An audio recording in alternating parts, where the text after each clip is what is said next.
Mr. Chan, thank you for joining us. Mr. Chan is the Director of Rural Water Supply Department of Sarawak. Welcome to Spot On. Thank you, Mr. Yeah. Can you share with us, Mr. Chan, you know, Sarawak, we have plenty of water, everywhere water. But the challenge is to bring water, treated water, good water, quality water to our people. Can you share with us your challenges? We in Sarawak, we are blessed with a lot of water. Yeah. That's very true. Right. But however, the distribution of raw water, Yes. it is not evenly, It is some places they have more water, some places they have less water. So the distribution of water in Sarawak is not equally, it's not everywhere, So this is our challenge, and that's why in this coming planning, in our master plan, we are looking at sources. Because to resolve water issue, we have to know how the system works. Right. The systems in water supply is that it's from the source. The source, if there's no source, that's it, the habis cerita lah. Huh? So if there's a source, then it comes to we have to choose the treatment process. So after the treatment process, then it's a distribution pipeline, and this distribution pipeline is also a big challenge because of the undulating terrain and the vast terrain of Sarawak is huge. It's as big as Semenanjung, Malaysia. So those are the challenges, and after that, then there is a monitoring process and billing, and customer service. So these are the four processes in the water supply system. Right. So in this coming master plan, when the master plan was first done by the consultant, we are looking at where the sources are most reliable, meaning the water quality is good, the quantity is good. Right. So that's why now we have under our department, under rural water supply, under JBALB, we have 92 water treatment plants.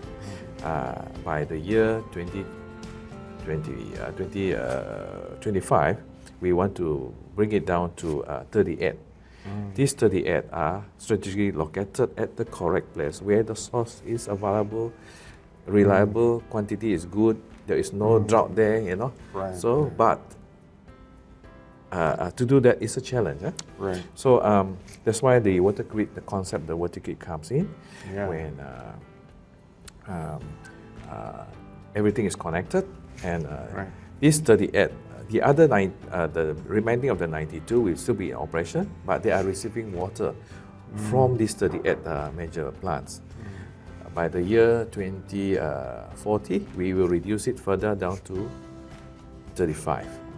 Why we need to do this is because of reliability of water source. Otherwise, we cannot have a treatment plant everywhere and there's no water source. Right?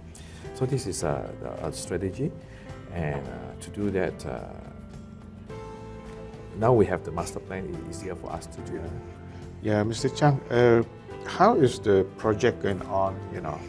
We have this large amount of allocation in the last 2 or 3 years, and how are they coming up? When we first started, when JBALB first started operation in 2016, it was total chaotic, First, the assets. So meaning you started from scrap? Or Yes. from zero? From ground zero, Peter, from ground zero. Yeah. So in 2016, 2017, we were identifying what is the actual cost. Because you just cannot just jump in and put a project there. You must know is the root cause of why there is water issues. Right. And this in order to understand that, you need to understand the system. It is a system. You cannot repair the system here bit by bit. So those are the things that in December 2017, Ministry called for all of us to sit down together, and we gathered in Cebu just before Christmas to really trash out what are the issues that we need to do. And this eventually formed the Stress Area Project, which we now call it Project Raya. More better. Mr. Chang, before we proceed, the models that you implement now basically is is it new, or do you see it from other water authorities throughout the world that we have adopted and implemented in Sarawak? It is nothing new, okay. Yeah. When we start from ground zero, Right. to do a survey, to do consultancy, to design the thing, it take at least 6 months to 1 year. But we don't have that time. So we group up the major projects, the high impact one, into 3 categories. One is the treatment plant, the other one is M&E, the other one is distribution. So when we have that, we sit down together, we brainstorm together with our staff, and we found that the fastest we can do is call for a design and build project, in which we put in the need statement, what we require them to do, and this has worked very well. Why it has worked very well? Because the contractor that bid for the project, they have to come up with their planning, their design, and this has opened up from the traditional where we ask consultant to do the survey design. After that, then we tender out. Then everybody they will not read all of it. They will just put in a price and they hope for the best. So that's why some traditional projects suffer some setback. But in this design and build contract, it is also open tender, it awarded. Then you have to do the design, you have to understand the issue, the system, and all these things, and you come up with a proposal. And we look at it technically and financially, and then we took the best. And the beautiful thing is it opened up to contractor innovation and creativity, in which they can come up with the best value for money to resolve the issues, to meet our need statement. Yeah, how is the proposed water grid master plan? Can share with us? Trying to resolve the water issue that we had in the first place was, we have in 2018, we started to put what is wrong right, and whatever is lost asset, we redo so that we are able to capture it. And this stress area project, or Project Riot as it later called, is to bring immediate relief to places where they have water issues. And earlier we estimated about 2.8 million, and at the end of the day it increased to 4 million. And we are so happy that we are able to get the funding to do what we need to do. Yeah? The only thing now is the time for it to get it completed. And this is the first phase of the to resolve water issue, is to bring immediate relief. And also as we bring immediate relief, putting in new system, this is also form part of the water grid. As I mentioned earlier, we want to bring 92 treatment plants down to 38, and then down to 35. And how to do that? We need the grid. So when we bring this down, the grid will help to distribute the water throughout the state. And this is the second phase, which is coming up next year onwards. To next 5 years, we will continue to develop the grid, and then in 2000 and also increase the coverage. Our vision is to have 100% coverage. And one of the greatest reward that we have when we're able to resolve the issue is that when we were on site, when we do testing, when the water comes out, you can see the smile of the people. I tell you, it's so rewarding. Satisfying. So, Mr. Chang, so far, when your department was set up, and within the period of 4 or 5 years now, how much coverage have you provided at this moment, and how much allocation have been channeled to your department to bring these facilities or water supply to the people? The first few years that JBALB was formed, it is not about increasing the coverage. It is about improving the existing supply, which even though there's pipeline, there's no water. So we are building the system so that in the next phase, next year onwards, in the 12 MP, it is about extension of coverage. Right now, we are about 60+%. So there's still a long way to go. But the foundation of what we are doing in this in this 11 MP is very important for the next phase of coverage. When the foundation is not that ready, how can we extend to cover more? We can't even think about that. Even your existing is not reliable. Right. We have in the 11 MP 902 projects. This is 11 MP. Part of it is under before JBALB was formed, and I believe if I have the figure, it's about 8 billion. About 8 billion has been spent. That is the total of the project. Total value lah. But the if you have a look at here, this is maybe you can show the show our readers. This is what we have.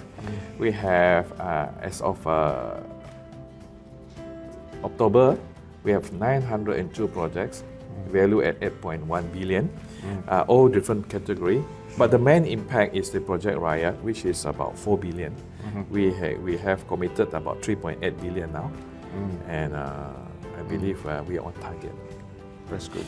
And these projects are expected to complete most of it, if not because of the current COVID, we would have completed it by this year.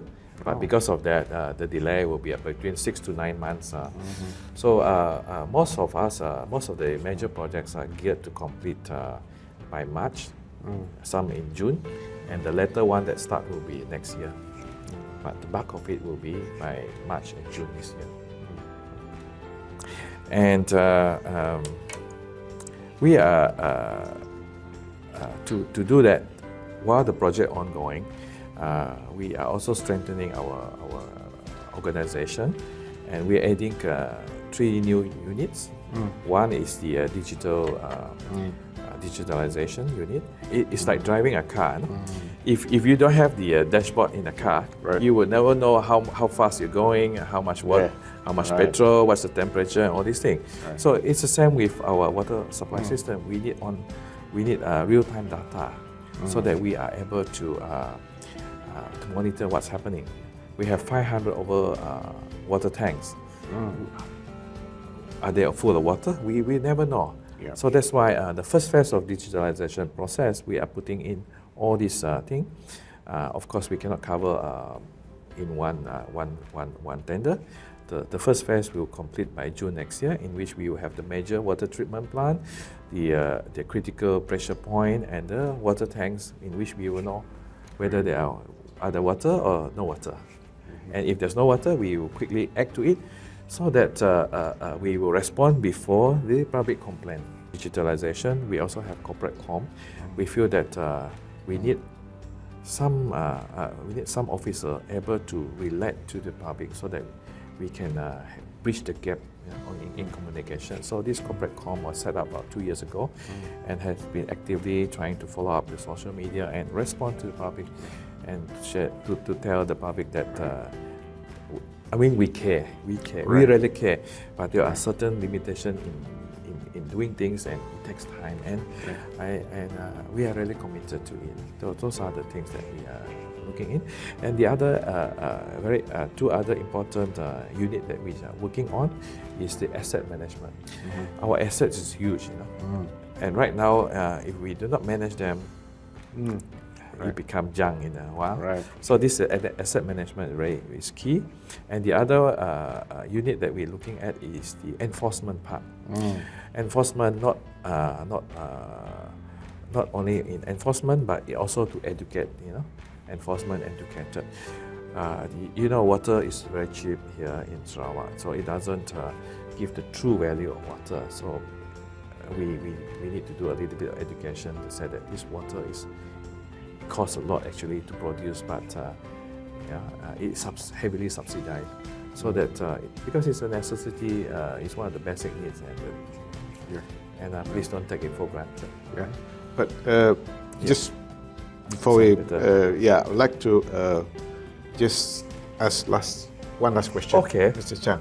You say that treated water is among the cheapest, comparatively. Are you saying that Sarawak treated water is the cheapest in the country? Or how do you see it? Sorry, Peter, I do not have the data whether it's the cheapest, but it's very cheap because we know the cost of production. Yeah, and one of the things that we are embarking into digitalization is the smart meter. Why we want to work into smart meter is because first, it get rid of all the manual reading, and secondly, you can have access to data 24 hours. You know, you just need to set up an account, and in the end, you know how much you're consuming every day. Why we want to give you that data is first, is that we are working into demand management. Right now, in Sarawak, we are looking at 250 to 280 liters per person per day.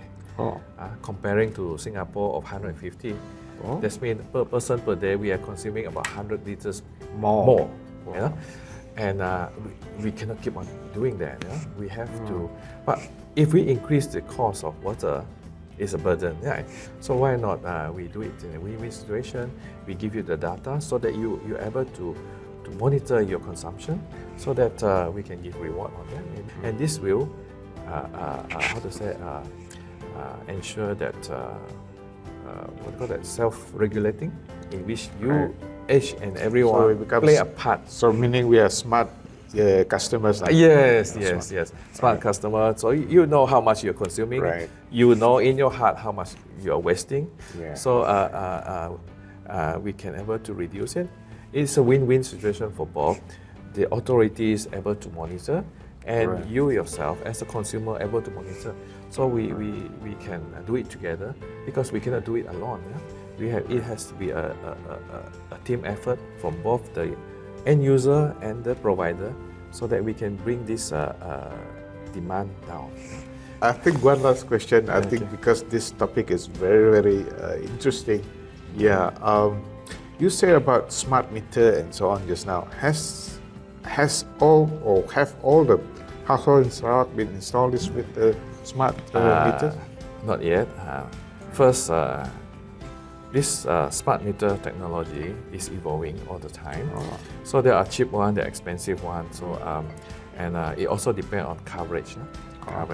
Because no coverage, you can't do it. So we are timing it together with the coverage of telecommunication, and we'll give it a bit of time to develop. And if we can, we have a high chance of having everybody on smart meter. First, why? There is a plan to have every crook and corner in Sarawak covered by telecommunication. Yeah? And the other thing is that for us, we are small enough to be totally smart metered. Yeah? For JBALB alone, it's about 240 to 260,000 customers. And that's not much, not many meters. Right. In the Klang Valley alone, yeah, you're talking about millions, you know. Yeah. And if you're talking about a few $100s a meter, it can be very costly. But for us, it's not. We are just the right size to be totally. Mr. Chang, last but not least, maybe you can share to our readers and to our listeners vision and mission of JBALB. Tagline is very simple. We are going for safe, reliable water. Safe means it's safe to drink. Reliable means the pressure is good, the quality is good all the time. No? So this is what we are working on. And of course, our vision is 100% coverage. If not 2025, will be. That's our target by 2025. Yeah. Right, a vision. All right. Thank you, Mr. Chang. Thank you.